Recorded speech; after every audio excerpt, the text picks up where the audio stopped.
guys. Welcome back to the Rake. This week we have a very cool guest, an original fan of the Rake. He has been watching, I think, since the beginning, and he's taken the Vegas streets by storm. Welcome to the podcast, Landon Tice. The Vegas streets have taken me by storm, but I'm here. Yeah. Landon, you told me that we used to do this thing back a year ago when we first started these punty hands, and you submitted a hand that we accidentally showered and never put on the pod. I got showered, but it's probably for the better. Maybe we can talk about that later, but yeah, just so people who don't know you at home, give us a little bit of a story.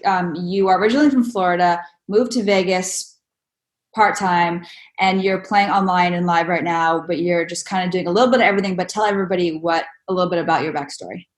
Yeah, so I'm 21. I started playing poker at Florida State when I was like 19, and you can be 18 to play in casinos in Florida. So I started playing some like live 1-2, and mostly played online during the time. I started playing 4NL about 2 years ago. I got really lucky and had a friend that was playing like 5-10 and 10-20 online that kind of taught me a few things. And from there, I just put in a lot of work, played a bunch online, and kind of forsake college in some ways when I would like decide to play 4NL over going to like econ. Or if I did go to econ, I would just 6 table in class just like to get the attendance points.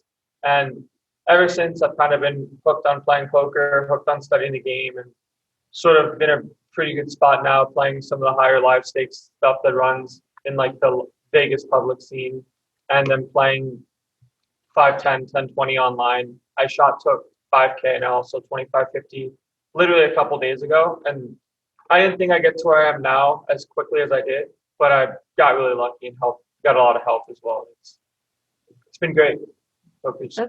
That's awesome. Did you outgrow any of your mentors yet? Because I feel like that's something a lot of people should be doing in poker. Like if you first start out and you're playing 1-2 no limit live, then someone who plays 2-5 no limit could probably teach you a lot. And then if you're doing a bunch of studying on your own, are you kind of like beating the bosses as you go along, or have you had the same kind of coaches the whole time? So I kind of got pretty lucky in the sense that the people that helped me were just like still working at their own games. And like he's like what my first, I guess, coach you could say is like a 5K reg on ACR. Like he's just like a really, really, really like solid guy who just puts in a lot of work like I do in his own way.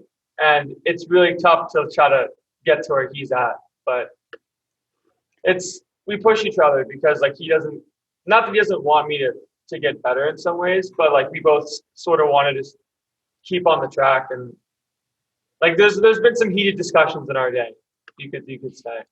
And but yeah, like I definitely remember when I was playing live 1-2 like 18 months ago, and there were some people that I knew that were playing 2-5 or like local casino. I was like, oh, like they must know so much more than I do. Like 2-5 players are like gods. I'm just like a meek 1-2 player that I haven't played 2-5 yet. Like I literally remember that was like my first impression of 2-5 was like, this game's unbeatable. These guys are really good, and they must know so much more than I do.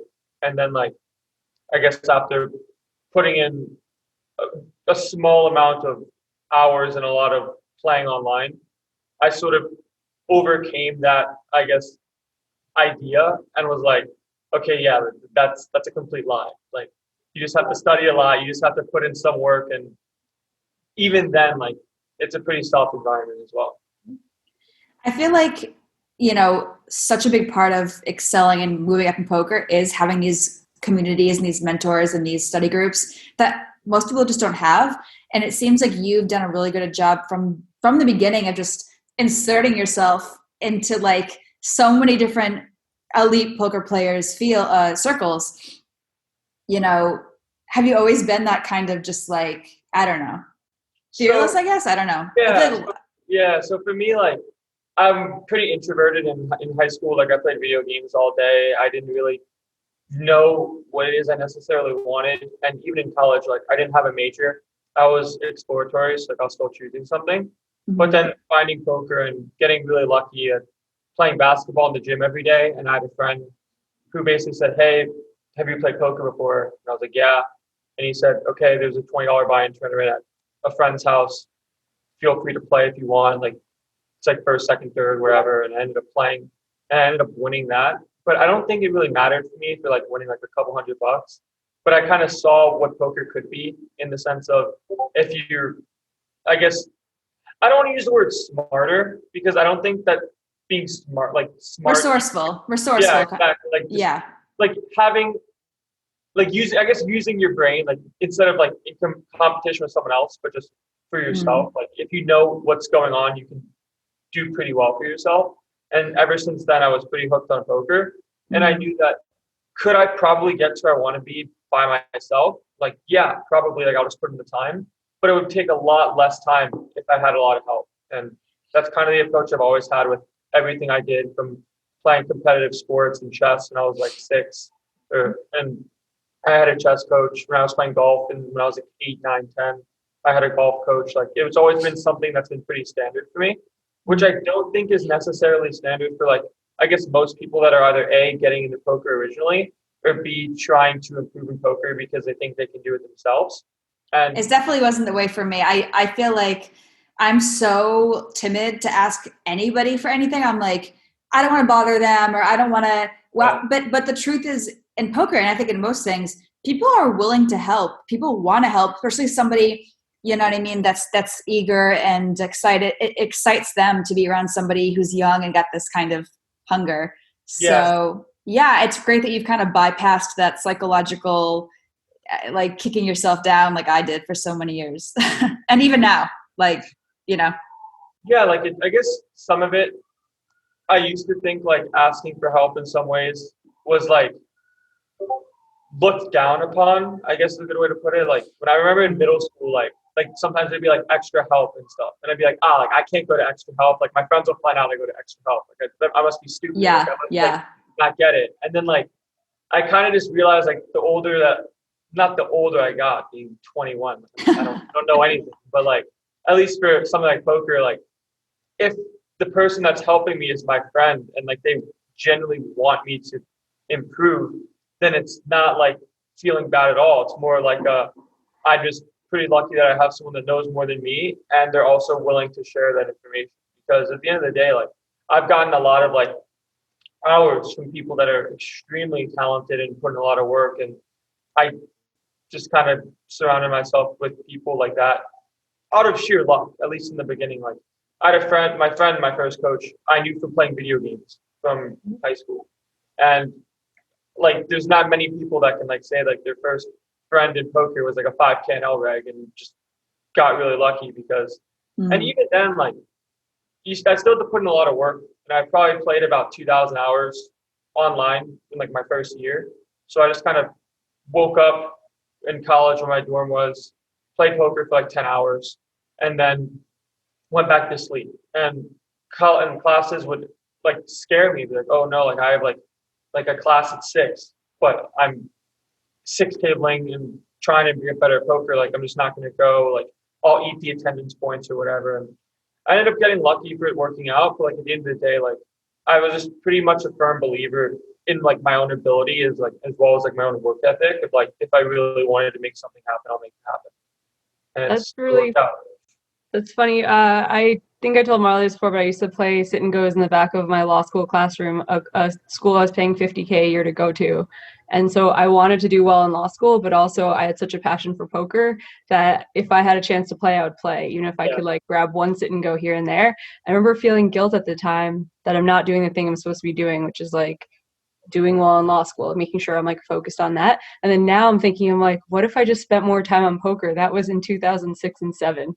Yeah. Like, I should have just paid the $50K, said whatever, maybe I'll graduate, maybe I won't, and I'll just sit back there and grind. And like, a lot of people who did that are millionaires now. You're kind of in this at such a weird point though, right? Where a lot of people would have given you the advice like, oh, poker's dying, it's too hard, or online isn't worth it anymore. And if you had listened to those people, you'd be stuck a lot of money that you earned.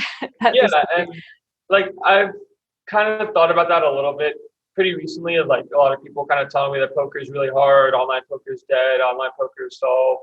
But like, I think that it just means that you have to put in some work. Like, I don't even think that you have to necessarily do that much. to beat like micro stakes and like even with Rake, it just depends on how much you play. Because if you have a win rate, like you're still winning, but the rake is really high. The best approach I would take would probably be to skip micros because rake is pretty high and just play like 50 and out, like 25, 50 cent and have like a roll for that. And then get some studying and some coaching from really good players along the way and just put in a lot of time. And I just don't even think that the environment, at least for American poker and like these like Bovada Ignition streets and like the global poker streets, like playing like it's still very beatable, and it's just about knowing some things, like knowing what a range is, knowing what you want to have, like knowing what bet size to use in some spots, like not like super technical and like super. You don't have to be perfect, of course. Like I literally have gameplay of myself at like 10 cent, 20 cent from like a year ago, and like sometimes I'll even look back at it and I'll be like, oh my god, like I was horrible. But like that's like in like a good way. Like, oh wow, like I was beating these games and I had a pretty good win rate on there when I was able to download hands, and I was like, wow, like, I didn't know anything. And I was like trying to figure it all out, like, especially at micros. It's kind and then you went to live poker and you were like, I'm a god. Yeah. These people are so bad. I went to live one too. And one of the first times I played live one too, I lost like 6 buy-ins in like a week. And, like just from stuff that was not necessarily that controllable, like some cooler spots. And my friend at the time was like, why the fuck can't you beat live poker? What are you doing? And I'm like, I literally can't, like, you wouldn't even win like in these spots. And he was like, nah, that's bullshit. Like, what are you doing? Like, you can't beat live one too. I was like, it's been like a week. Like, give me some time. And then I ended up doing pretty well and ended up winning at live one too, thankfully. Yeah, I was gonna say, if you're a friend, I'll stake you. Yeah. Yeah. So after live one two, I played a lot of online at like the 25 or at 50 and out. So I was at like 25 cent, 50 cent. But I was at 10 cent, 20 cent for about 8 months. So I left school in January of 2019. I started playing 20 and out, like not professionally, but I was in school still in like September all the way through to like, I want to say March. So from that entire time, I was playing 10 cent, 20 cent, putting a lot of hours. And I asked my friend, I was like, because he was backing me at the time. And he was like, I was like, when do I move up to 25 cent, 50 cent? And he was like, just keep doing what you're doing now. Because I guess he had a pretty good pulse, like what my skill level was like. He's like, I don't think that you're necessarily beating 50. And it was kind of like annoying to hear, but probably just the right situation of like trusting him in that way. And when I did move up to 25 cent, 50 cent, like most of the time, like when you shot take, like the first time you play, you're just going to get smashed. And you just kind of have to deal with it unless you run pretty good, which is kind of what happened with my 5 candle shot a couple days ago, which was amazing. And I basically played 20 for like 8 months and then played 25 cent, 50 cent throughout the summer. I left stake with him to play smaller stake stuff. Oh, my baby's here. Chauncey. Hi, buddy. He looks so spazzed out. Look at him. Wait, we need Landon. You got to talk so that we can see him. Oh, yeah. So I was playing 50 and from there I got off stake during the summer and went back to Florida State, like Tallahassee area, to stay with a friend for a couple months. Because I basically told my mom, like, hey, I'm going to take the next semester off for college too. And she's like, no, you're not. Like, you're going back to school. And I said, if I can, she basically gave me like a baseline of how much like money I could make in those couple months. And like, if I did that, I would be fine. And I ended up getting pretty close to that number. I think it was like 6K in 2 months playing like live 1-2 and like online or whatever. And I made some money from that. And I just didn't go back to school, but paid my mom rent. Like she 3-year-old me the first 6 months because I guess spent a lot of time in high school and got an IB diploma and like worked pretty hard. So she gave me 6 months. After that, I started paying her rent, which was fine. Like, but it was a lot. Like playing 20 an hour, like that's like, what is that? 500. It's like 25 buy-ins at 20 cent. Yeah. So like it was really hard to like make enough buy-ins at like 10 cent, 20 cent to like be able to pay that like kind of comfortably. So I was always breaking even at like 20 now in the sense of making money and then paying my mom and paying for my own life stuff. And then I joined a different coaching kind of stable group that's kind of not really well known. Like it was just from another guy that was playing high stakes on global. And then I went from 50 now to 100 now in like 2 weeks. I guess I got some pre-flop stuff done, and I just kind of had some intro to like what it like to Pio and like using solves and like what the solves look like. And then I went from 25 now to 50 now. And then in 2 weeks went from 50 to 100. And then in 2 weeks I went from 100 to 200. Like I ran really good, and I guess I was also getting better and like just putting in a lot of work along the way in like that short amount of time. And then I had like a 4-month break-even stretch at 200, and I was like, oh, like this game is really hard. Like I lost like 6 buy-ins in a day. Like I've never lost $1,000 in a day like that much, or almost near ever. And just sort of kept at it, trusted myself, got to 500 now by the end of the year, which is by the end of 2019, and which was really like something I didn't think was possible, because what I wanted for myself was to have like a role for 2-5 live by the time I was 21. Mm-hmm. And I was like, oh wow, like it's actually kind of happening. Like I'm doing pretty well in poker, and I'm not keeping all the money I was making just because of a byproduct of being on stake. But I just more saw it as like an education, so to speak, of like I'm paying like X amount of profit to be able to learn and like move up in stakes to where I wouldn't have been able to otherwise. And like I know like a lot of people kind of see it as like like you're paying a lot of money and like potential profit and win rate, like maybe getting coaching by itself is like a better idea.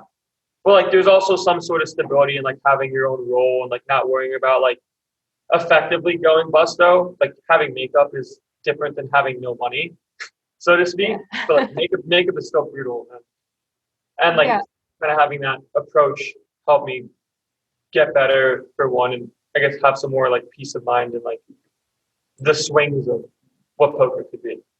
Sure. I want to highlight one thing that you've been saying the whole time, but I think from the outside, for people who weren't familiar with you, because how could they be? You were off the radar and then all of a sudden just completely on the radar of everyone. Yeah. From the outside, it looks like, oh, he just has this innate ability. He's 21 and he's doing amazing, crushing, and must be nice and all this stuff.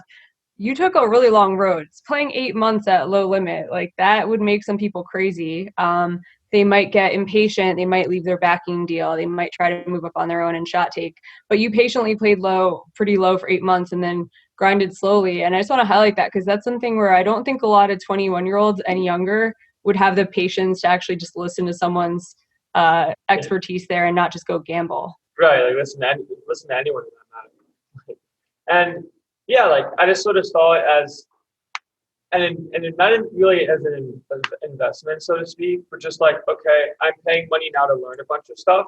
And instead of making like these same mistakes at higher stakes, I'm going to make them at a lower stake. So instead of making a play that's losing like massively at 2-5, I'm making it at 10 cent, 20 cent. Mm-hmm. And you can even start smaller than that. Like if you started like just practicing and trying to get better, like playing micros, and like if you make a play that you think is really good, but it's losing massively, which you're playing 2 cent, 5 cent, you lost $5 to learn a lesson that could potentially save you like hundreds of thousands of dollars in the future. Because something that I just learned from poker, just not really like naturally, but just realizing that big blinds are always going to be the same. Mm-hmm. So like if you're playing 2-5 with 100 big blinds, and that's $500, and I'm playing 200, 500 with $500 big blinds, like my strategy, I'm going to probably want in like an online, like theoretically sound like environment, like that strategy is going to be the same. Just because like it's more money, it doesn't mean like this strategy is like a massive shift, unless you're playing like in a live arena, and like that's a whole different story. But just from like a technical understanding of the game, it's like I'm going to want to make the same plays because they make sense, not just because it's only $500 if I run a triple and I get snapped. It's so hard. It's so hard to like perfect that mindset. And I think I'm more towards you in terms of like just being a sicko and like taking way too many chances and gambling way too hard. But, you know, I think there is like a point though, and this isn't maybe like doing humble brag or whatever, but I think that like when you play, I'm sure you've even felt it when you played that shot, when you get to a certain amount of money, it's like, it takes an adjustment period or a real sicko to just think about it in big blinds, because it's just so much money, like objectively to anybody. And so you can't think about it in big blinds. For me, it's just so hard because it's just like, it makes you sick to lose that much money or to win that much money. Yeah, exactly. Like for me, like it feels a little bit like different just because a couple, like almost a year and a half ago, I was playing for like $20. And like now I'm just sort of seeing like, okay, I have like 10K behind me, like playing online. What percent of the pot do I want to bet? And I feel that like it doesn't feel good to like overbet bluff, or like, I mean, it kind of does in some ways. Like I have some weird like problem sometimes. Like I enjoy losing. Like I'll bluff and I'll hope I'll get called to like feel the pain of losing. Like I don't know what's going on there, but like it'll be like a spot where I know what percent of the pot I have to bet. Like the number is scary, but it doesn't stop me from pulling the trigger, if that makes sense. It's like, oh, like this is a lot of money, but at the end of the day, like I have to make this call here for X, Y, and Z reason. I have to make this bluff here for X, Y, and Z reason. And I think it's different if the play itself is just like there's like a greed, so to speak, of trying to win like a bigger pot just because there's more money in it. Also, I have this thing too, like where sometimes I just sort of flex on them. Like I'll see the spot and I'd be like, this is like a GTO like approved play, and I'm just like, yeah, I'm gonna flex on him. When I know that it's not the right time to make this play. I know he's in the call. I know he's never folding, and it's like I do that. That's like a mental leak of mine. I don't know. Yeah. I played a couple hands at these higher stakes like live Bellagio games, or where I theory brained it too hard, so to speak, and got called by hands that I'm only getting called by, so to speak. Like I guess when people like condense their ranges pretty narrow, like they have a few hands that they fold, and most of the time like they won't have them. But in theory, I was like, okay, like this is the theory bluff. Like my hand makes a lot of sense to bluff here. So I do it. I get snapped by like a set, and I'm like, yeah, well, it kind of sucks. And then I have to listen to like a 3-hour conversation of me kind of getting yelled at by Chin and Matt sometimes about, he only has these combos here. Like, what are you doing? Just check fold, just lose. I was gonna say you've been spending too much time in the Sulphur White House. Like honestly, like when I hear you talking about poker, I'm like, yeah, exactly. Maybe you need to go like hang out with some nits for a while and really balance it out. Yeah, yes, exactly. I could be your new friend. You'll fold everything. No, but seriously, I think the best live players are the ones who have like this sick background that you are building, who then also know what the theory will tell them to do in a spot, but they'll look at a 95-year-old guy and be like, not now. Yeah. Like this dude has it. He always has it. It doesn't matter if like a solver is going to tell you to do this. Like he's going to call you. He hates your face. There's things like that where like you have to know the fundamentals and then be able to stray away from them when you're facing like a ridiculous live situation. Yeah, like there's a lot more nuance in live in the sense of like kind of looking at people and being like, okay, like this guy looks more nervous, like I'm gonna bluff him more. Like this guy doesn't look nervous, like I'm not gonna bluff him more. And like that's just stuff that I don't have a lot of experience with because most of my time has been spent online.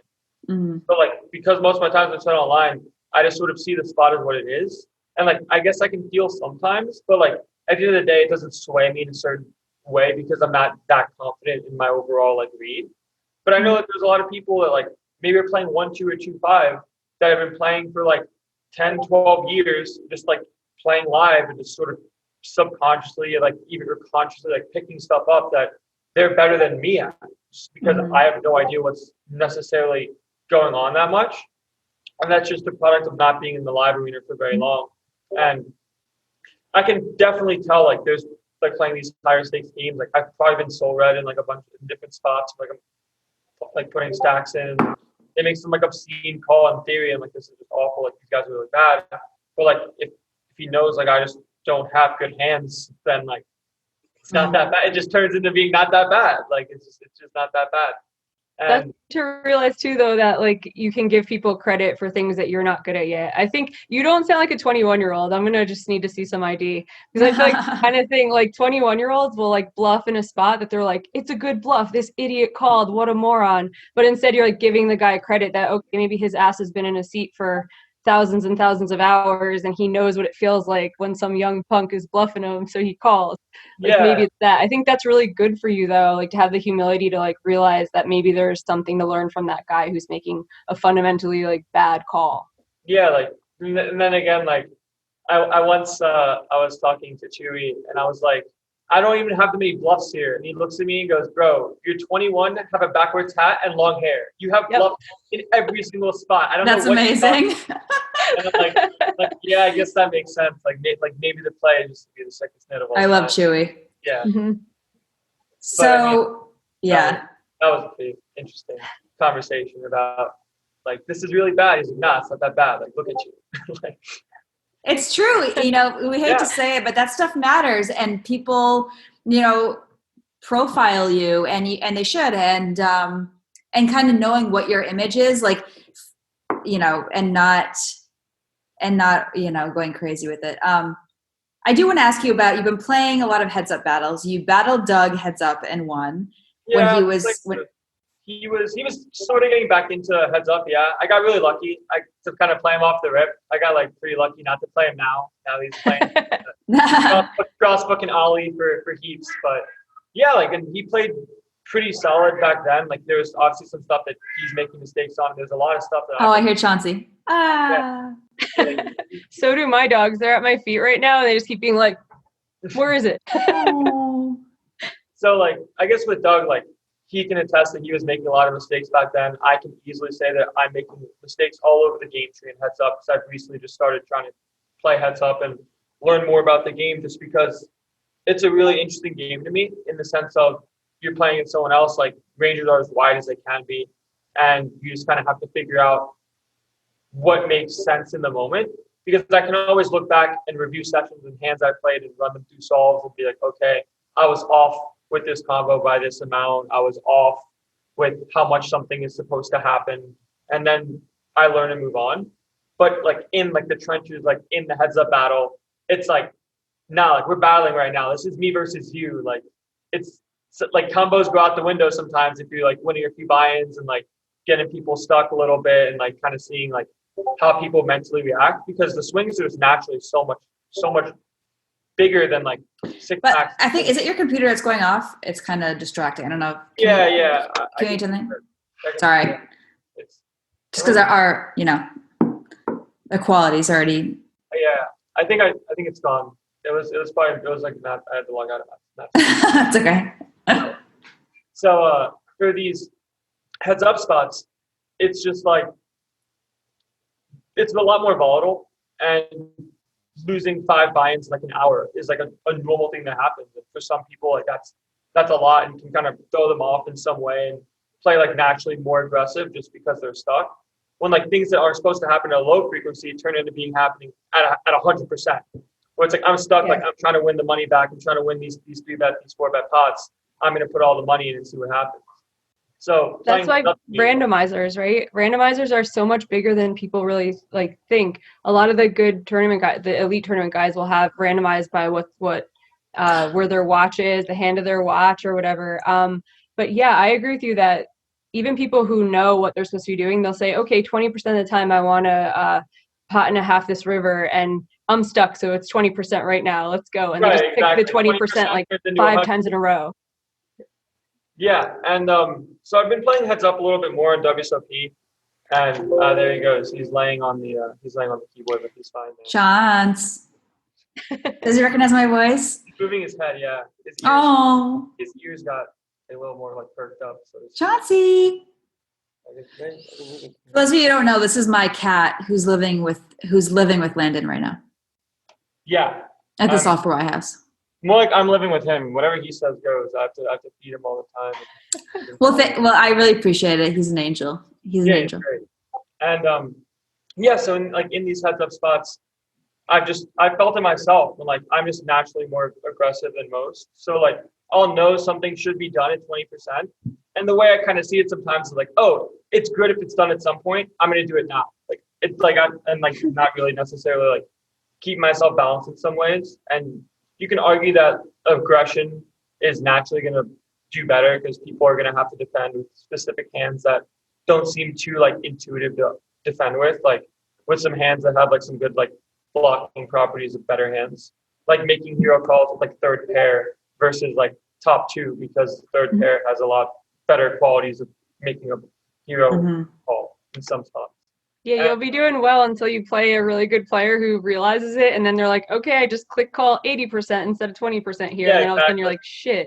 Yeah, and like you can kind of tell like when people start like making some calls where like it looks a little bit suspicious to you, but then you're like, wait a minute, like this actually kind of makes sense, and then like you run it through a solve and see that like it's like a mixed call in theory, or even slightly losing, and then like you can kind of just think about if you're even playing closer to which spectrum of the game tree in like a solve. Like let's say like if you're more passive, people are probably gonna bluff catch less. If you're more aggressive, they're probably gonna bluff catch more. And like if it's not off by that much, it's like, okay, like this guy kind of knows what's up here. He knows what's going on. And you can learn a lot. You can learn a lot by playing against good players. I've always liked playing against good players, and you've tweeted recently that you like to battle, and you're really in there. Who is like your dream opponent? Like who are you dying to play heads up if you could? Someone that I want to play heads up in the sense of just like improvement and getting better. I probably want to say like at least now like probably some people on Stars. Like so I've talked to his name's Button Clicker on Stars. He's like a heads up beast. Sprague? he's like a heads up beast, and someone that I would want to play just to kind of see like what I guess like what elite looks like in heads up, so to speak. And like Doug is up there on that list after he studies a lot. Like my friend Jeremiah, who is my coach, is like a 5K heads up guy and plays live. Sprague actually started off as heads up back in the day. That's like his specialty. And now, yeah. Heads up is so like interesting too for these tournaments, because like even for this WSOP like ring event that just happened, second place was like 55K, first was like 120. It was like kind of shocking, like the disparity in like how much money like there was to be made if you just be better than someone heads up. And I think that's something that Dan Coleman talked about when he like registered the one drop, about like if he got heads up for all the money, like his edge is just so high, at least in the sense of as high as it can be in a volatile structure like heads up, that it's just worth buying the tournament. Sure, yeah, like it's not even just pure like when you sign up for a heads up tournament or when you're playing heads up cash. Think of how many pots go heads up to a flop too. If you're a pretty aggressive person, it's like you are playing one-on-one a whole hell of a lot. So like just being comfortable and knowing like frequencies you should be.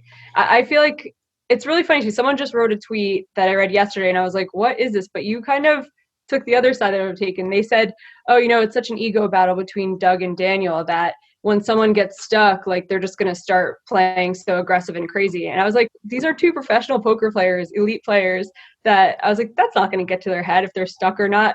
And if there's an ego battle or not. That was my take on it. But you're saying you think that it will just be, it's a kind of thing where you're in the streets, you're going to start just messing with your frequencies a little bit and you won't even realize you're doing it. Do you really think that's what happens? So I think what's probably going to happen in some ways is Doug's going to be a little bit more, I guess, predictably unwavering than a Daniel type, it seems.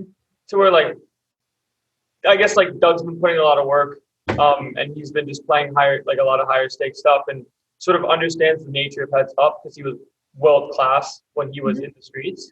So like I think that he's just gonna be fine. And then like I can easily see that it happens to me a lot, but it doesn't mean it's gonna happen to Daniel. But like when things like aren't going my way in some instances, like I'll instantly try to like flip that script in some way and like be like naturally more aggressive in some spots or make some like looser three bets or some wider calls, and then like give myself the ability to sort of I guess win bigger pots just because I trust in my ability to play post flop in position.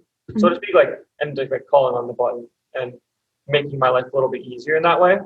But I think it'll be really interesting. And like, there's some ego in some sense of like, I guess, I don't think that Doug is necessarily trying to prove that he's better than Daniel, but I think that he wants to kind of just get the job done. And he kind of knows what it takes to do that. So, I mean, I just think he's a huge favorite. It's like free money more than anything for him, or not free money, but it's like a great spot. Why wouldn't you? Why wouldn't you? Yeah. Yeah, exactly. So he's just kind of trying to maximize the opportunity that I guess he gave to himself. And Yeah. Daniel's been studying a lot with the people that he's working with, and it'll be a lot of fun to watch, at least from my perspective, because I'll want to, like, I like seeing Heads Up and like seeing Heads Up at relative really high stakes, so like nosebleed level stakes, and sort of seeing what kind of strategies they're implementing, and sort of look at some hands later and like run some hands, because if I know what combos that they get the showdown with, like it's very easy for me to like plug in the parameters to run a solve and kind of see where they're coming from in some capacity. And like that interests me like more than it probably interests most, of just kind of running hands that I've either played or other people have played, like through a solve, just to kind of see like what optimal looks like, and then sort of use like my brain solver approach of like, okay, how does this make sense in real time? How does this work versus this person? How does it work versus this online reg that I've played some sample with, and how does he react? And then sort of like taking all the factors into account when I make like my next decision. We interrupt this podcast with an important message from our sponsors at Run It Once. Start playing on Run It Once Poker today and join the action in our popular leaderboard program. This week, we're giving away over 10,000 euro in cash prizes across 3 daily no-limit hold'em leaderboards, 3 daily pot limit Omaha leaderboards, and 1 weekly 200 PLO leaderboard. Plus, we're adding extra sit-and-go tickets to all of our daily leaderboard prizes. For full details, head to once.run/dailyboards. And if you want to brush up on your poker skills to improve your chances of snagging that bonus, head on over to Run It Once Training, where you'll find the largest library of high-quality poker training content on the web, with 2 new videos posted daily, produced by an impressive roster of some of the greatest minds in the game, including Run It Once founder Phil Gelfond. Sign up today at once.run/learn, and you'll get free access to 3 of our elite level videos. And now, back to the pod.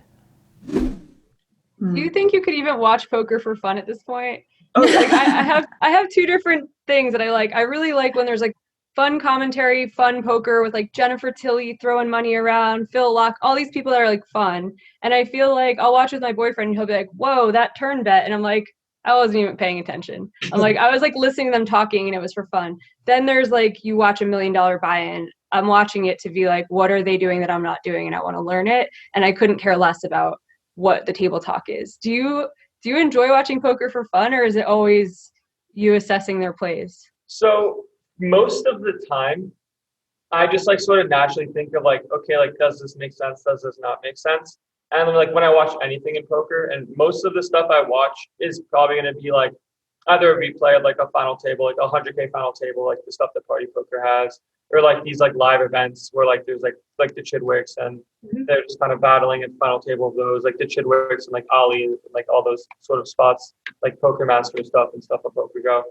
And like most of the time, if I see something that's a little bit off-putting, to at least like in the way I see the game, I'll be like, I won't instantly think that like, oh, like this is awful, unless like it's pretty blatant of like, okay, like you shouldn't be bluffing with like top pair, like I don't even know if you're bluffing or not kind of idea. Like if it's something like that, then like, okay, like I'll probably kind of have, I'll know like the caliber of player that's in the hand, so to speak.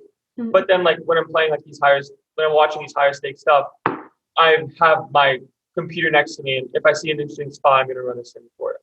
And I'm just going to look at it and be like, okay, like how far off is he? Like, and most of the time, like these higher stakes stuff, these guys just put in more work than I have, just from the nature of PIO being out for like 4 years. Mm-hmm. And if you use the machine for like 4 hours a day for 4 years, like you're going to be pretty good at like kind of being replicable in some capacity. And like that's kind of a problem nowadays, where there's some people that are really good at poker and it looks like they're using RTA because they're just so studied. It's like, what's the point of knowing how much someone studied versus are they actually just using RTA?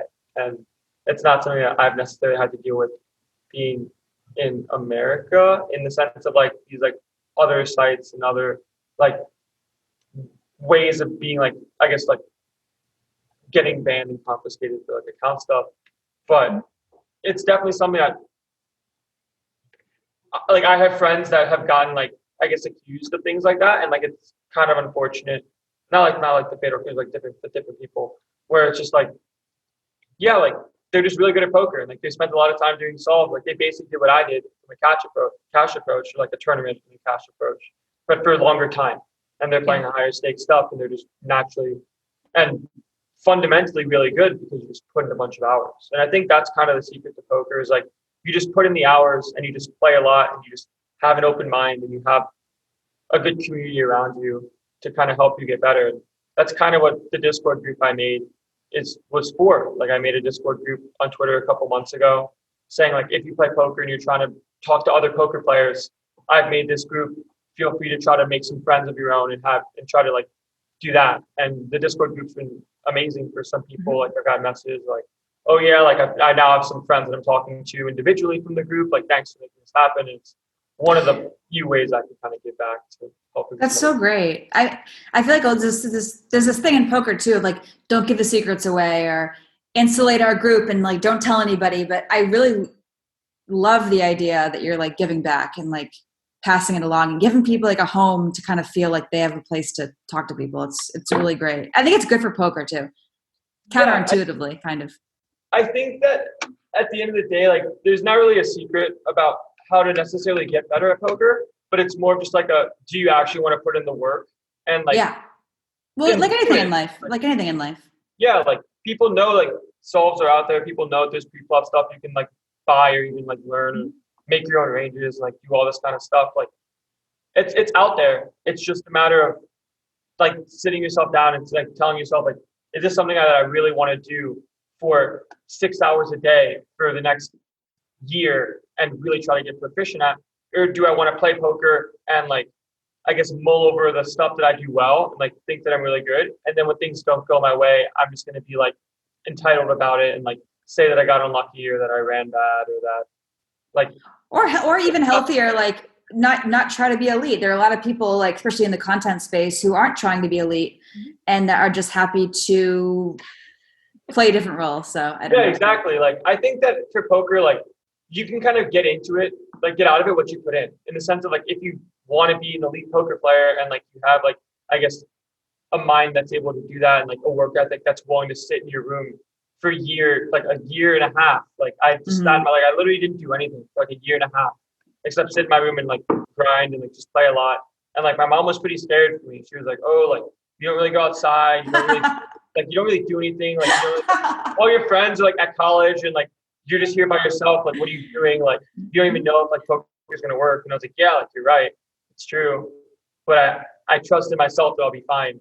And now like she's the first person like to watch podcasts and she'll be like, oh yeah, like give me the link, like get a while. I was gonna say your mom sounds really cool. Like she did a good job of balancing, like giving you some rope where like you could have just tried for 6 months, not been able to pay rent and been like, okay, I have to finish school before I can do this. But I feel like she motivated you to make sure you made it work instead of some parents, which might just go, okay, I'll loan you a couple $1,000, good luck. And then that person goes and blows it in live poker.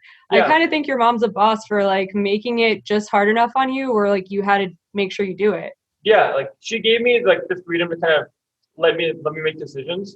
But at the same time, at least back then, if like after that 6 months in the summer, I was like, I'm going to go back to school. She would have been really happy to hear that just because school was pretty safe. And like, I guess she didn't know, like, she always told me like, and she's right. She's like, you don't know how long you're going to enjoy poker for. You don't know if you're going to like it now and you're just going to hate it. And then you're going to spend this time doing poker stuff and then you're not going to care about it. But like, fortunately for me, like I just found something that I can really just pour all my energy to. And I feel really good about it at the end of the day. And if you change your mind and do something else, like this is cool. I feel like poker has done some stuff that, for me anyway, that I didn't realize until I was starting to think about like, what would I want to do next? I feel like I used to be a lawyer. So like I felt like if I stayed on that path, I'd have a lot of money and I'd be like very stable but boring. Right now, I like watch a lot of smart people around us. In poker, you meet so many smart people who take chances and start businesses. They make investments that I would have been afraid to make if I hadn't met them.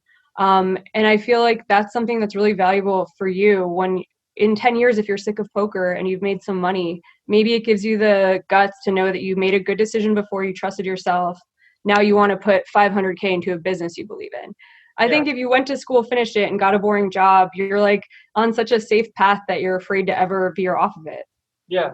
And I'm also like really lucky in the sense of like how young I am. And like, I just kind of told my mom, like, I'm 21. Like, if I make a mistake, like at the time I was 19. I was like, 19, going to be 20. And I was like, I'm going to be 20, like turning 21. Like, I'm going to be fine. Like, I'm not older than that. Like, I think if I'm going to take a shot at something, like I'm going to do it now. Like, A, while I'm really, really invested in like my own success in it. And B, like, worst comes to worst, it doesn't work out. I'm not going back to college at like 30 in the sense of like the same way that I would need to go back to college for it. In the sense of, that would suck because then you don't get the social aspect that a lot of people benefit from. I remember that. I like think I'm 38 now, and I remember in college when I was like 17 going to college, there was a guy in my dorm that was 25, and I was like, that guy's old. I was like, that guy's weird. And how funny is that now? But at the time, though, I was like, this person's at such a different stage in their life that they seem foreign to like a 17 or 18-year-old. So your mom's got a point, but also I think you're probably having amazing life experience right now with just, you can travel after COVID. Travel where you want, experience a lot of stuff, meet people of all ages and different backgrounds. And that's got to be pretty valuable. Yeah. Like I've just been really, I guess, like fortunate.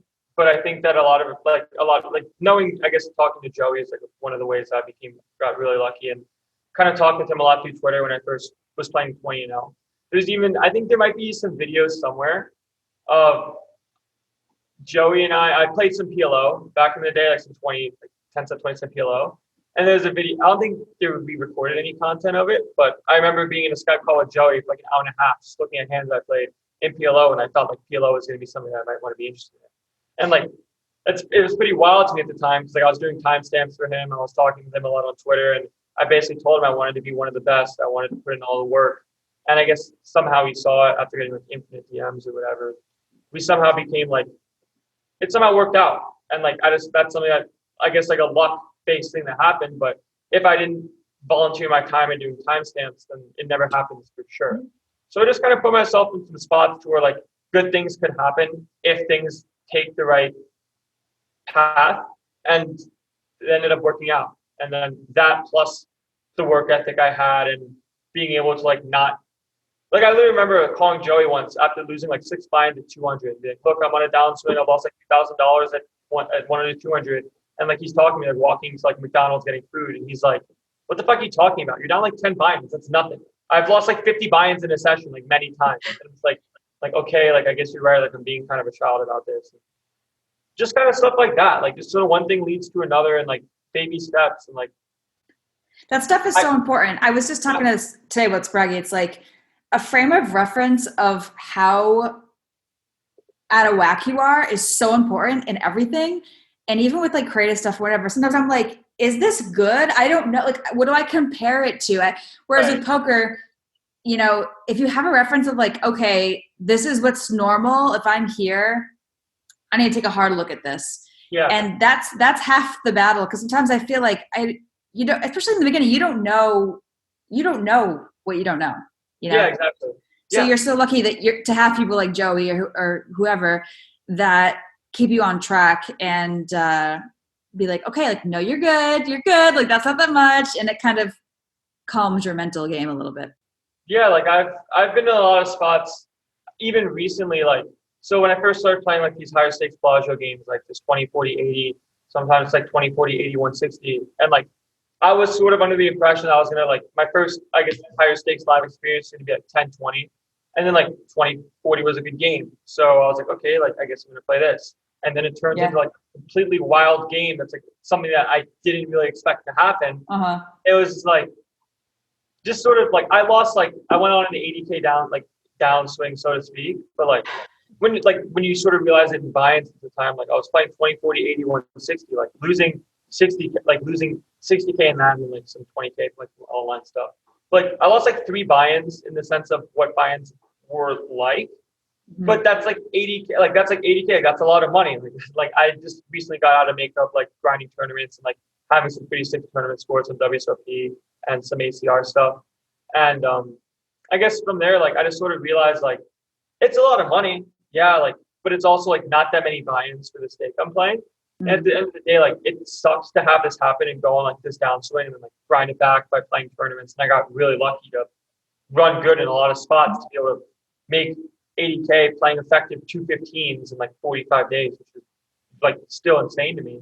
But like at the end of the day, like I was going through a mental leak of like losing a bunch of money.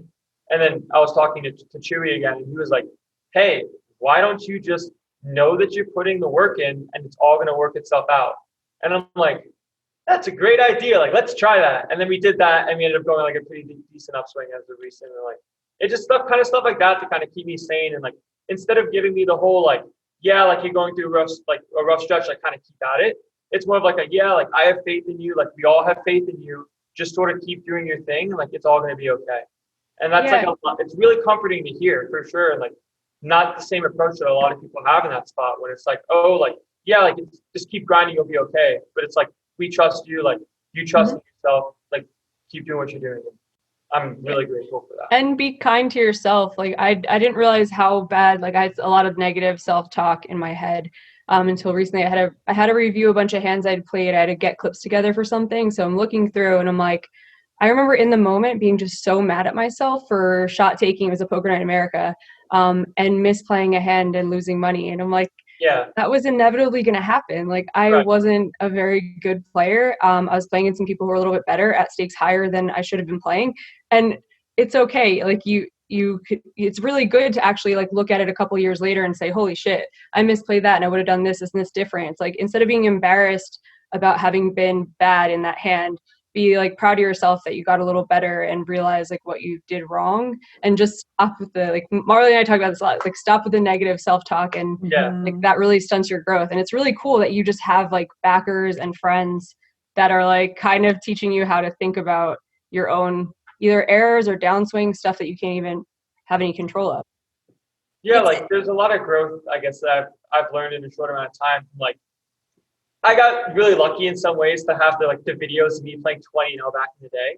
But like looking at those, like just kind of like makes me smile a lot and be like, oh, like look how far you've come in a short, like in an effective short amount of time, like being only a year and a half. But at the same time, like if I wasn't playing poker, I was either sleeping or thinking about poker or being around people that were playing poker. So like my entire life, the past 2 years, have just strictly been poker, and like that's a byproduct of what I wanted to. And then sometimes I played like basketball and did like other stuff here and there. But like most of the time, like I'm just learning the game in some capacity from some other person and trying to take as much as I can from everyone and trying to give back as much as I've learned from others. And I guess that's something that I realized that I wanted to do when I got really fortunate and had really good opportunities. I was like, there's a lot of people that have been DMing me and saying, hey, like I want to get good at poker, but I don't have any poker friends. I was like, okay, like I thought of a great idea. Like I'm going to make a Discord, and all of you guys that say that you don't have friends, like these are your new best friends, go have fun kind of thing. It's great to kind of have like the ability to make an impact in some way. So maybe we can link that. So if people want to join, we'll put the link below if you want to join the Discord, if you are just starting out or whatever, or just want more people to talk to. So what's the plan? You're in Vegas kind of, half the time, a lot, and you're grinding a lot. You're shot taking.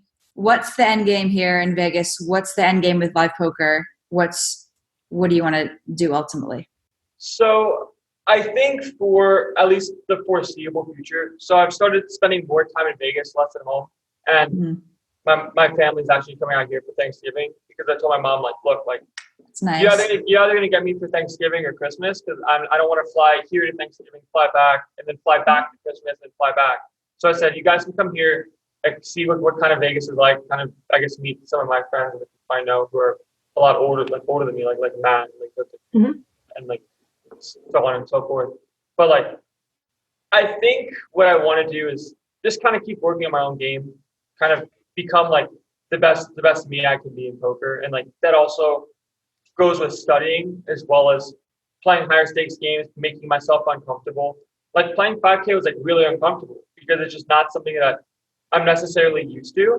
And like, it's a decent swing. Like I literally remember like winning 5 buy-ins at 10 cents, 20 cents, and winning like $100 and be like, oh, like, I'm fucking rich. And like now, like I'm winning buy-ins at like 2K, or like losing buy-ins at 2K, and I'm like, why am I losing so much money? Like I used to win like 5 buy-ins and like be rich. Like I'm not rich anymore. Like, and I guess like the plan is just to, at least for the foreseeable future, is to get better, play a lot, take advantage of the opportunity I have in like playing these tournaments and like these higher stakes games online. Maybe like mix in some more live stuff at some point. I'm just also like inherently really lazy for leaving my house. So I'm like, sometimes like there's good games, like 10, 20 games that are great games. I'm like, like I don't like, I'd rather play Among Us. Like I'd rather just like sit in my room all day. Like I'd rather like run some Sims. I'd rather like do hang out with Chauncey. Right, yeah, hang out with Chauncey. Yeah, this is great. Landon's like, oh, I haven't left my house in 6 months. I've just been studying and running Sims. And I'm like, yeah, this pandemic sucks. And he's like, what pandemic? Yeah, I'm like my life hasn't really changed since like the pandemic stuff. Like I had like a lot of like social outings and stuff. But for me, like I like gave myself a pandemic in some ways, like staying in my room and like I guess enjoying it because I've been just really on like the grind of getting good at poker. And now like I'm at some sort of like nowhere near like the end goal, but like higher up on the mountain, so to speak, of like kind of like reaching like the best version of me I can be, which like it's not gonna be obviously reachable because like I can always get better. But I really enjoy like the path to getting better and like and kind of enjoying like going through the day to day of like winning a lot of money one day, losing a lot of money one day, like and like kind of just growing as a person in that way and spending more time in tournaments because tournaments are great. And when live tournaments come back, I guess I'll fire some of those and kind of see like, but then again, like that's like the live stuff that like maybe like there's a theory play that if I make is going to be really bad because this guy's just only going to have good hands here. But like if I mix like my skill with like an inherent live, I guess, like live experience and just can like put those two together and like make plays where it's like, okay, like I know this is bad in theory, but this guy's folding 100%. Or it's like like this is a great bluff that should be done at 100%, but this guy's not folding. And sort of mixing like those two like skill sets together and trying to like, I guess, make some pretty deep runs and some stuff. And I guess try to be someone in poker that's like, I guess, one of like the top in the industry and just like in the world and just being like, yeah, like this guy's just a god. So you want to be a god. Okay. It's not even about like for like the sense of like getting recognition in some way, because like getting recognition is obviously like really nice. And like I was like bullied a lot in middle school. Like I didn't have that many friends in high school, and like that's fine. Like kind of helps in some ways. So like it's nice to kind of be like, oh yeah, like him, like he's pretty good. Like people are coming to me for the answers now, and it feels like a little bit like the shoe kind of being on the other foot, which is nice to kind of have. And at the end of the day, like I don't just want to be good at poker for the external reasons that poker has to offer, but it's just something that like naturally, like it's something that I want to get better at for myself because I want to be better at poker than I was the day before. Yeah, it sounds like it's helpful for your self-esteem too. Like if you're someone who was bullied and then all of a sudden like people are looking up to you and like wanting your answers and like finding your time valuable, that's really good for just confidence overall. It's like even if you left poker, you're still going to remember that you could get to that point in another field at some point.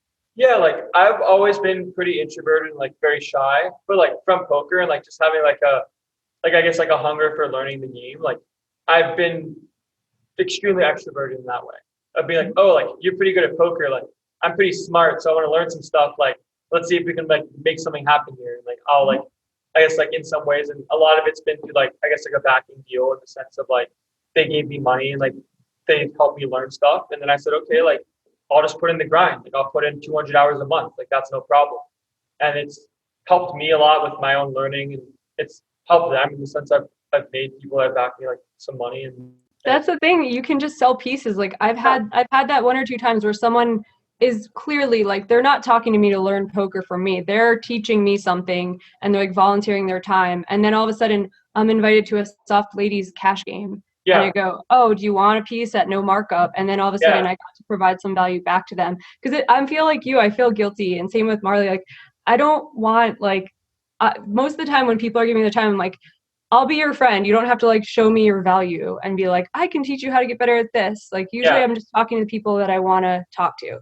But then they offer you some value in that. And then I'm like, okay, at some point in the future, I know I'll be able to get them back.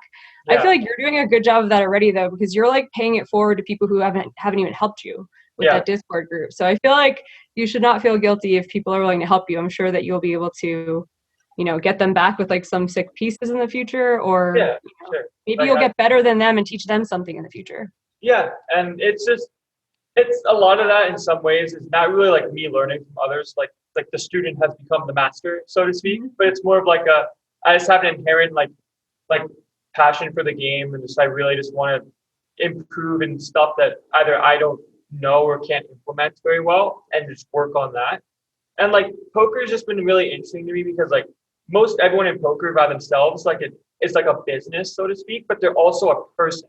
So it's like sometimes like I've had some friend groups in some ways, like in like some smaller Discord groups where like I was playing 20 and L, like we were all playing 20 and L, and then I got up to playing 200 and L, and it was like okay, like I've sort of surpassed the others in the group, and where it's like okay, like I'm working on my stuff, I sort of got better, like these businesses / people that were helping me before either weren't as like hungry for learning or like naturally intensive as I was, to where it was like, okay, like maybe I don't want to work with these people anymore because I have like higher heights to get to. If I were to stay with the same group and like be the best in the group, that's not going to help me with my overall improvement. So like I'm always trying to like find ways to improve my own game. But now instead of having the approach I did back then, like a year ago when I had a Discord group, and like I left the Discord group because they were playing 20 now and I got to like 200.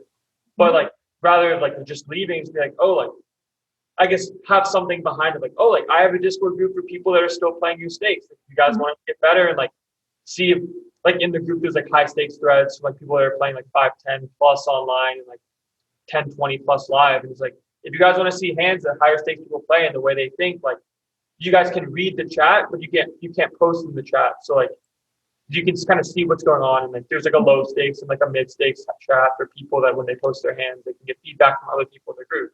And there's like 1,200 people, which is like amazing. It's just like every day, like there's a new hand that someone played and people are providing feedback and sort of realized, oh, like I'm gonna get into this, like I'm gonna get out of this what I put in. So there's a lot of people that are like, I guess regs in the group that are like posting hands and like posting responses, and other people are responding back to them, and everyone's sort of getting better, which is the approach that I wanted to take now versus the one of like, oh, like I got better than you, like I don't need you anymore. And totally. It's been a lot of fun. Like it's been a lot of fun. You get me excited about poker. Just talking to you for 5 minutes, I'm like ready to go. Like hot. I'm like, what's going now? It's 8:00. Can I get into a cash? I'm like so pumped up after this conversation. That's great. Yeah, I mean, like your energy is great, and I think you're great for poker. We're really excited to have you. Yeah, and it's been a lot of fun. I guess now, like it's just something that I think I wanted to do for not a long time, but in the sense of like, I guess have some platforms of where like I guess I speak in some way. Not that what I have to say like holds that much merit of like, yeah, like he's God. Listen to this guy. But it's like you got the passion, the enthusiasm. Yeah, and it's been a lot of fun. So just having that like ability to sort of put myself on display in some ways, and my mom likes listening to these too. So, well, shout out, Mrs. Tice. Shout out to Mama Tice. Show up, for sure. I want to just ask one more question while we're wrapping up.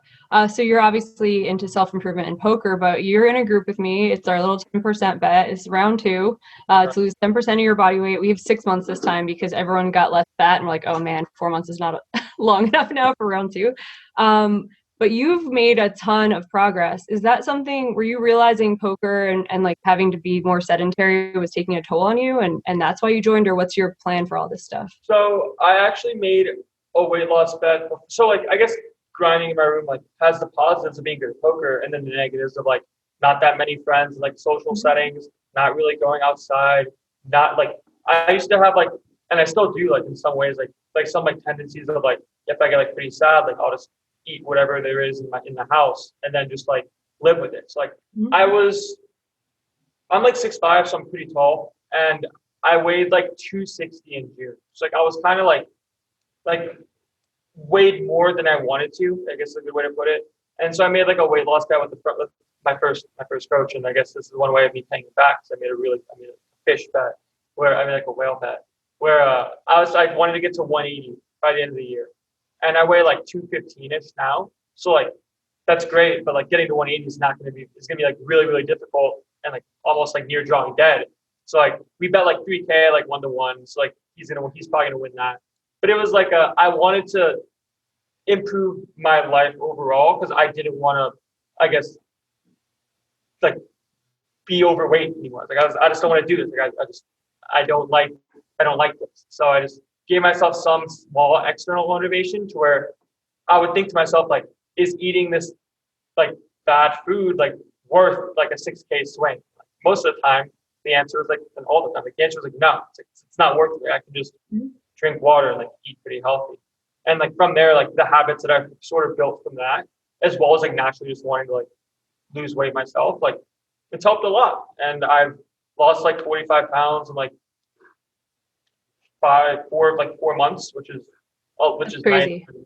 And then with this bet, like I think I have to get to like sub 200, and like where I kind of want to be like at the end of this would probably be like sub 200, and then sort of work on like some other like looking like decent, but like not just like skinny fat, so to speak. Where like I'm not really like toned, but like we could do a workout bet next. It'll be a workout bet next. It won't be about like the numbers on the scale. But one thing I realized with that first round of the 10% bet is I was just getting so lazy and I don't feel good about myself. And it was all that like snowballing. But once we were in that bet, I just felt like I was getting more motivation for other stuff too, where I'd be like less tired because I was eating better, sleeping better. And I'm like, oh, I kind of want to go over some hands I played. And it's like, if you're in the donut eating, sleeping in, never leaving your house kind of mode, you don't get those like random bursts of like, oh, I can put an effort right now. You don't feel good enough to do that. So I feel like this bet might help you just absolutely ravage. Like you might be more hardworking when you're even healthier. And then I don't know, I guess you just win at poker and there's no money for anyone else. Other people can have some money, especially in tournaments. Like I can't win them all. I try. I can't do it. But yeah, like just putting in more time, I guess, not really in the self-improvement, but more of like the how I want to structure my overall life is something that I'm more invested in now that I have like the ability and freedom to do so. Like I didn't really have that much time to sort of think about those things. And I was playing 20 now, like grinding in my room, like trying to like make enough money to break even after paying rent. So like it's a different sort of need to be fulfilled, I guess, then versus now. And now like I'm in a really good spot to kind of have more time to work on myself, have more time to experience more things, and also spend a lot of time in the arena that I want to be the best I can be in. And poker's given me a lot, and like I'm just trying to get back in some ways. Like it's like it's not really like a smallish way, but like I try to get back where I can. Like I'm answering hands in the group chat. There's people that are better than me at poker, and in the chat, like responding to other people like hands. Like it's really cool because like everyone in there is really learning from everyone else. It's just a matter of if you want to either like post hands that you've played and like get feedback, because it doesn't really feel good when people tell you, oh yeah, that was a punt. That was just really bad. And like it's old school 2+2. That's how I started out too. The resources weren't there. And then everyone who's grinding online, we would post in high stakes MTTs. If you were playing even the hundreds, that was like high stakes then. Yeah. And there were certain people who would come in and just give advice. And then you kind of realize, okay, this person who's really good. And there was all the people who are elite now, they were in there giving advice. And then I'm like, all right, I can go to mid stakes MTTs and I have some stuff to say. So I would do a post there. And it's like, we had a really nice community for a while. It turned very trolly, as did the whole entire internet. But it's cool. We're kind of reviving that kind of mentality of like, everyone can pitch in, help each other. You're obviously not going to like give everyone every secret you have in your brain, right? If you're working hard, but if someone is like 10 rungs below you, it doesn't hurt you to say, hey, you really shouldn't be betting this flop. Here's why. It's like, you're not costing that much money. Yeah, exactly. And like, there's not really an opportunity cost of like, I guess in some ways, like helping someone that's playing like micros and trying to get better versus someone that's like literally a stake below me. And I don't even like really think about poker in that way of like, oh yeah, like you're really close to being at my stake. Like I'm going to like sandbag information from you. I'm like, I'm not going to like, I don't want to talk, like I don't want to respond to this, but it's more, he's back. But it's more of just like like I have some things that people help me out along the way to get to where I am now. Like I'm willing to help in ways that I can to help you get a little bit better. And it feels good to like provide answers. Like it does. Like it feels good to have like not just answers that are like, oh yeah, like he said it, it must be right, but like also it's proven in theory. Like if someone's asking me about a hand, like what does this look like to you in theory? I can give that information like very quickly because I've spent a lot of time in the theory streets, so to speak, and it's helped me get to where I am now. So like there's also some receipts of like the stuff I'm saying kind of working out for me, and that plus playing a lot and grinding a lot of hours and playing a bunch of hands has kind of helped me get to where I am now. But definitely looking to improve a lot more than I am already. Yes. Sometimes teaching people helps it sink in further for you too. Like it I'm does. coaching one woman who she's cool. I liked her. I met her at a Run Good Stop and she didn't have a community at all. So we go through a bunch of her hands and there were some like very easy to correct mistakes. And then she has a good poker mind for the rest of it. So it's like, these are pre-flop mistakes. You can fix them in 5 minutes. You can be shown Right. charts. And I'm like, wow, it's like exciting to think that a middle-aged woman is probably going to be pretty decent at poker because she has like hard stuff figured out and easy stuff. She's making tons of mistakes. That's Right. so satisfying. And like, there are people who just haven't found their way into a community for one reason or another. Because they're not like a 30-year-old dude can find a ton of people who will respect him and talk about hands, but someone who, you know, looks like our moms, maybe they won't. Like they just Right. get brushed off like, oh, whatever. She just plays tight and bad. Who cares? Right. Yeah, I think that you're doing a good job of like making the community slightly friendlier. And it's like, yes, you will help some people get better and they won't be marks anymore in games, but also overall, if the community is friendlier and more welcoming and people aren't afraid to like post their hands and make mistakes, more people will join poker. That's how it is. Like I know it's very intimidating for new players, and it's like if you give them a spot where they can play poker and post hands and feel like they're improving, you might be putting more money into the poker community because these guys aren't going to be afraid to actually like join. And I think like there's a lot of like a stigma behind like, oh yeah, like making mistakes is bad. Like if you make a mistake when you're playing low stakes, like you're dead. Like poker's like helpless to you. Like you can't make it in poker. Like I literally remember like I just remember like being in college and having a discussion with a friend who told me like me making 6 figures in a year at all in poker was just like unfeasible. And then I was like, no, like I disagreed, but it was way more heated than that, so to speak.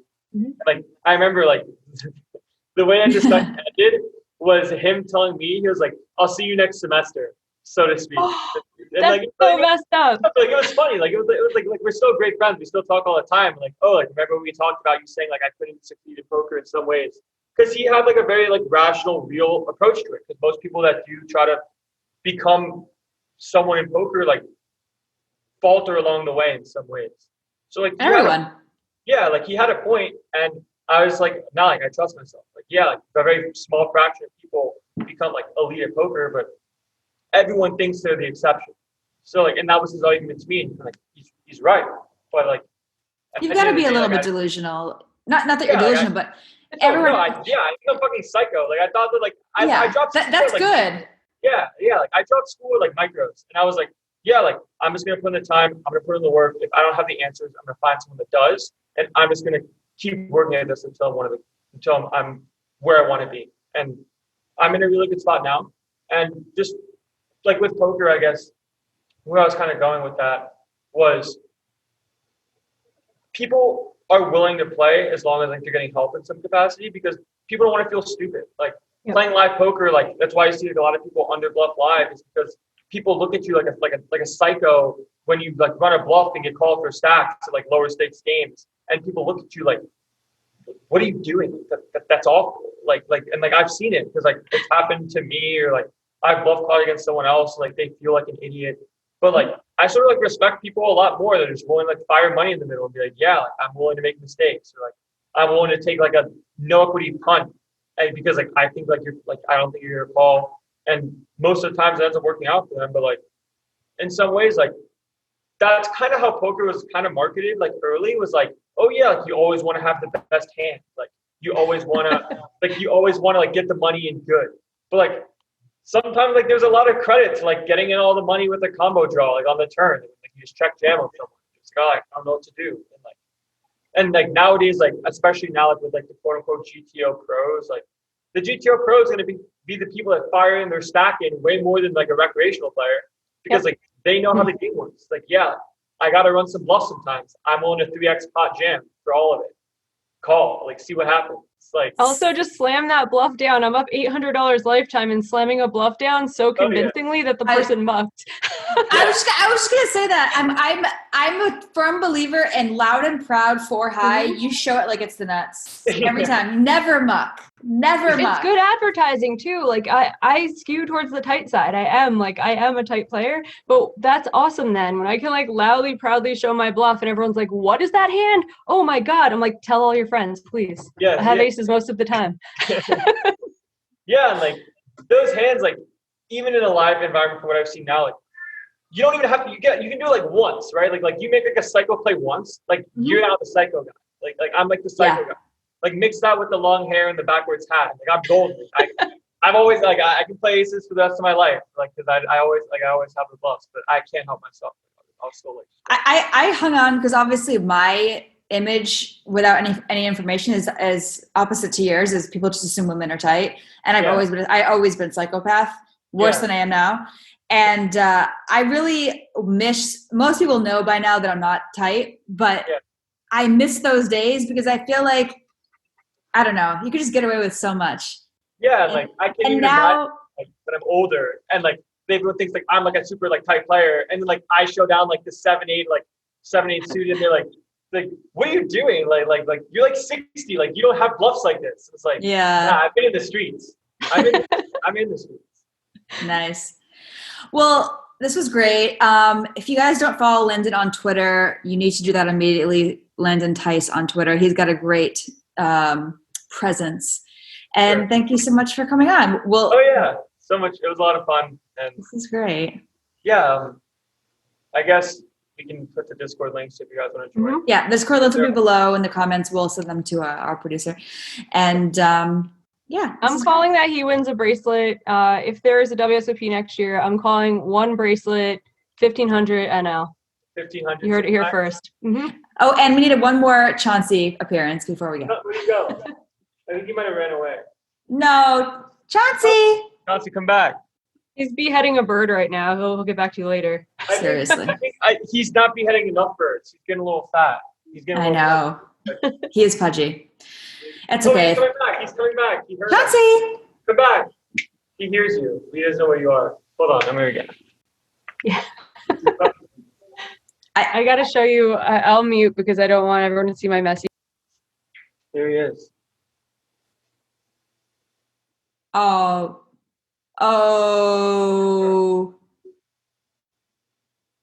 The angels. Oh, Landon, talk.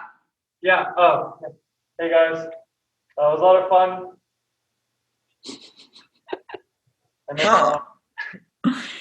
My baby. All right, guys. This was great. We'll see you next week. Peace out.